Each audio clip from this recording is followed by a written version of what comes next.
Hello বন্ধুরা, সকলকে আবার একটা নতুন ভিডিওতে স্বাগত জানাচ্ছি। আজকের ভিডিওটা থাকছে যে আমরা জন্ম সার্টিফিকেট বা আমরা ডেথ সার্টিফিকেট অনলাইনে আবেদন করি বা পঞ্চায়েতের থ্রুতে বা যে কোনো থ্রুতে যখন হওয়ার পর আপনার কাছে যখন রেজিস্ট্রেশন করা হয়ে যায়, রেজিস্ট্রেশন করা হয়ে যাওয়ার পর আপনার কাছে একটা মেসেজ আসে এবং মেসেজটা আসার পর কিভাবে আপনি সেইটা ডাউনলোড করবেন, সম্পূর্ণ প্রসেস আপনি মোবাইলের মাধ্যমেও করতে পারেন বা ল্যাপটপের মাধ্যমেও করতে পারেন বা যে কোনো প্রসেসে করতে পারেন। তবে আজকে আমরা দেখাবো সম্পূর্ণ অনলাইনে আপনি কিভাবে আপনি নিজে থেকেই মোবাইলে সম্পূর্ণ প্রসেসটা থাকবে আজকের এই ভিডিওতে।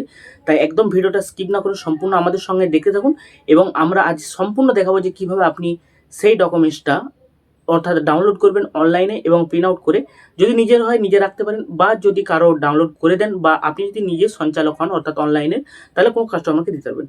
সম্পূর্ণ প্রসেসটা নতুন আপডেট কিভাবে আসছে সম্পূর্ণ প্রসেস আমরা এই ভিডিওর মাধ্যমে আপনাদেরকে দিচ্ছি। তাই ভিডিওটি স্কিপ না করে সম্পূর্ণ দেখতে থাকুন। চলুন তাহলে সরাসরি ল্যাপটপ স্ক্রিনে চলুন তাহলে আমরা ভিডিওটা স্টার্ট করে দিই। সর্বপ্রথম আপনি যে কোনো একটা ব্রাউজারে চলে যাবেন। ব্রাউজারে যাওয়ার পর জন্ম মৃত্যু বলে লিখে দেওয়ার পর আপনার কাছে এরকম একটা সাইট চলে আসবে বা আপনি ডেসক্রিপশন ফলো করুন, ওখানে আমরা লিঙ্কটা প্রোভাইড করে দিচ্ছি। আপনি সরাসরি এই সাইটে চলে আসবেন। আসার পর আপনাকে কী করতে হবে সেগুলো সম্পূর্ণ প্রসেস আমরা এই ভিডিওর মাধ্যমে আস্তে আস্তে দেওয়ার চেষ্টা করছি। তাই ভিডিওটি স্কিপ না করে সম্পূর্ণ দেখতে থাকুন। দেখতে পাচ্ছেন এখানে ভেরিফাই সার্টিফিকেট, অর্থাৎ আপনার কাছে যদি আগে থেকে কোনো সার্টিফিকেট থাকে সেইটা কীভাবে আপনি চেক করবেন, সেই জন্য আপনার এই প্রসেসটা ফলো করতে পারেন। এখানে যে প্রসেসগুলো আছে সেই প্রসেসগুলো আপনি ফলো করে সেইটা চেক করে নিতে পারবেন যে আপনার কাছে ডকুমেন্টসটা যে আছে সেটা অরিজিনাল না ডুপ্লিকেট।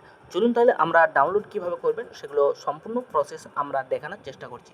সর্বত আপনার কাছে এরকম একটা সাইট চলে আসবে, দেখবেন সিটিজেন সার্ভিসে যাবেন, যার পর ডেট সার্টিফিকেট, যার পর এখানে ডাউনলোড সার্টিফিকেটের উপর ক্লিক করবেন। ক্লিক করার সাথে সাথে আপনার কাছে এরকম একটা ইন্টারফেস চলে আসবে। আসার পর এখানে আপনি সার্টিফিকেট নম্বর বা ইন্টার অ্যাপ্লিকেশন নম্বর আপনার অর্থাৎ আপনার মোবাইলে যে এসএমএসটা আসছে সেই এসএমএসটার দেখবেন একটা নম্বর হয়ে থাকে, সেই নম্বরটা আপনি অবশ্যই বুঝতে পারবেন। সেই নম্বরটা আপনি এখানে লিখে দেবেন। লিখে দেওয়ার পর যে সার্চ আছে সার্চের উপর ক্লিক করবেন। সার্চের উপর ক্লিক করার পর সেন্ড ওটিপি করে দেবেন। সেন্ড ওটিপি করার সাথে সাথে আপনার মোবাইলে যে এসএমএসটা আসছিলো অর্থাৎ যেইটাতে ফোনে এসএমএস আসছিলো সেইটাতেই আবার আপনার ফোনে একটা ওটিপি যাবে।